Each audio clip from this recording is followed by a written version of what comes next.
ഒക്കെ ചോദിച്ചത് മനസ്സിലാകുന്നില്ല. നോട്ട് കോഴി, high level business. High level business എന്ന് പറഞ്ഞാൽ എന്താണ്? ചായയും പരിപ്പടം കൊടുക്കുന്ന ചായക്കടയാണ് ഉദ്ദേശിക്കുന്നത് ഹൈ ലെവൽ ബിസിനസ് എന്ന് പറയാൻ? അതോ നമ്മുടെ വിജയ് മല്യയുടെ കിങ് ഫിഷർ വിൽക്കുന്ന ഒരു സംഭവം അങ്ങനെ വല്ലതും ആണോ? I M A student, +2, 12. ഉസ്താദ് എന്ത് അങ്ങനെ പറഞ്ഞത്? ഉസ്താദ് ഉസ്താദ് ഞാൻ പറഞ്ഞതാണ്, വേറെ ഒന്നും തെറ്റിദ്ധരിക്കണ്ട. ഉസ്താദ് എന്ന് വായിന്നിങ്ങനെ വന്നുപോയി അങ്ങനെ പറഞ്ഞതാണ്. എബിൻ എ +2 എന്നോ? നിനക്ക് നല്ല പ്രായം ഇല്ലേടാ, സത്യം പറ. Only legal business.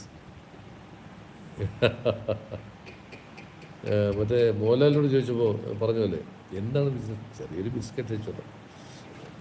പണ്ട് കൺസ്ട്രക്ഷൻ ഉണ്ടോ? കണ്ടൊക്കെ കൺസ്ട്രക്ഷൻ ഉണ്ടായിരുന്നു. വയ്ക്കും, പൊളിക്കും, ഒരു സൈഡിൽ കൂടെ വന്ന് പൊളിക്കും, പിന്നെയും വയ്ക്കും എന്ന് മോഹൻലാൽ പറഞ്ഞതല്ലോ ഒരു ഡയലോഗാണ്. ഇപ്പോൾ എനിക്ക് ജിനിലിൻ്റെ ഡയലോഗ് ആയിട്ട് മനസ്സിലായി. High level business. Okay, age is just A number bro. Trisha company അടിച്ച് തമിഴ്നാട് പൊളിറ്റിക്സ്